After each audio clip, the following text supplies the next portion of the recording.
sempre paura che non si senta, di non farmi sentire.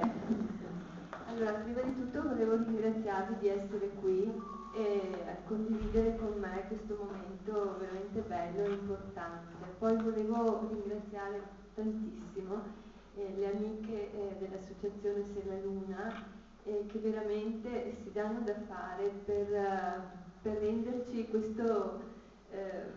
Treviso un po' più viva, interessante, con iniziative culturali veramente da elogiare. E poi volevo ringraziare anche la dottoressa Mion, che mi ha fatto veramente tanto piacere incontrare in una situazione che direi adesso piacevole e che però è nata da tanto lontano, dal 2003 quando diciamo c'è stato quell'episodio di cui adesso brevemente vi parlerò, quindi grazie di tutto ancora. E questo libretto, questo libro, Piccolo Delirio, nasce, come avrete capito, da un'esperienza che è stata molto dolorosa soprattutto perché improvvisa, cioè è stato un male talmente forte che non mi ha consentito di contrastarlo. Ha detto adesso comando io. E io ripensando a quei giorni direi che è stata una sorta di rivolta del mio cuore. Il mio cuore io l'avevo abbastanza bistrattato e soprattutto nel mio cuore non c'era ordine, nel senso che avevo vissuto dei lutti ancora da elaborare, c'era stata mia figlia era andata a vivere da sola e io mi ero ritrovata in una casa vuota, senza rendermi conto di che cosa volesse dire per la prima volta restare sola, veramente. Avevo 50 anni e credevo di essere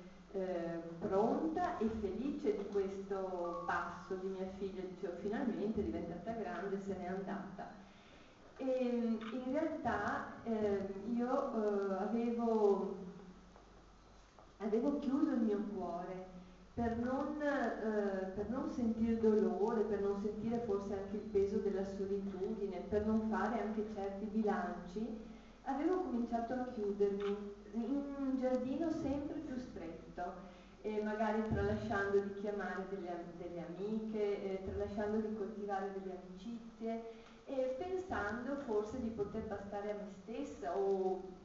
chi lo sa, chi lo sa cosa pensavo in quei momenti. Comunque mi ero chiusa e avevo sottovalutato determinati segnali che il mio corpo mi mandava, come il sonno, il disturbo del sonno. I 50 anni si sa che per una donna sono un'età molto difficile, però io avevo sottovalutato anche quello, non ne avevo parlato con il mio medico e avevo lasciato andare, dicevo un giorno, una sera quando sarò stanca dormirò. E invece mi sono così tanto logorata e così tanto chiusa che appunto il mio cuore mi ha dato un segnale e ha detto adesso si fa in un modo totalmente diverso. E quindi questo libro, anche se è il ricordo di un'esperienza così dolorosa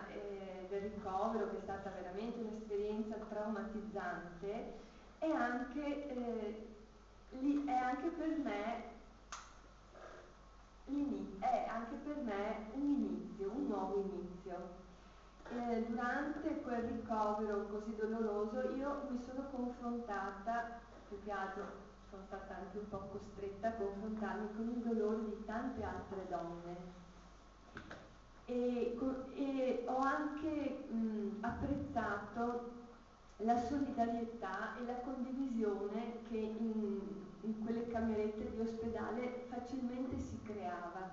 Eravamo veramente come bambine che la mattina ci salutavamo, ci davamo il bacio, ci auguravamo che il medico fosse gentile con noi e quindi pian piano ho ripreso ho ripreso a dire a manifestare delle emozioni che che forse, non lo so, per non ferire, per non ferirmi, per non restare anche male, avevo cominciato a soffocare. E questo libro è abbastanza pieno anche di emozioni, proprio perché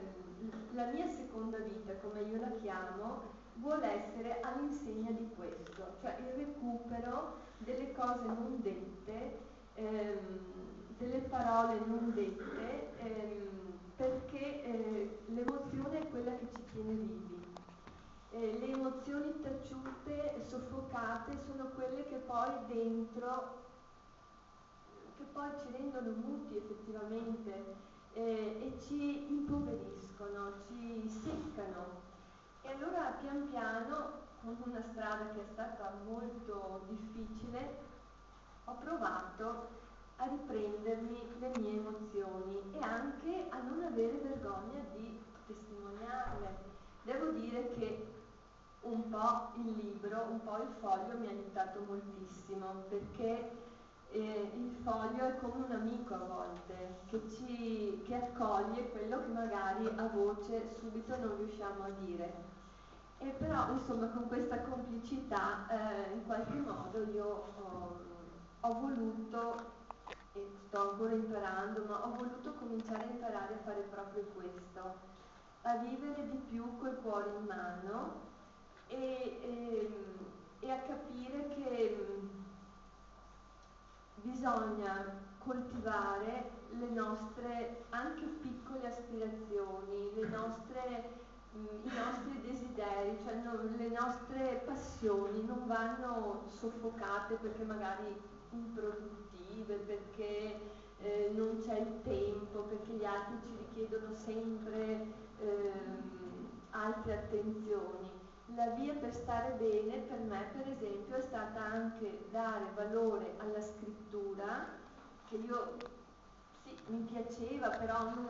la svalutavo, dicevo ma sì, ma cosa vuoi che scriva? Scrivono in tanti, è vero, scrivono in tanti, però è importante che se la scrittura o la pittura o il ricamo o il giardinaggio è un nostro canale espressivo, che ci dà gioia, che ci dà meraviglia, che ci nutre, è importante che noi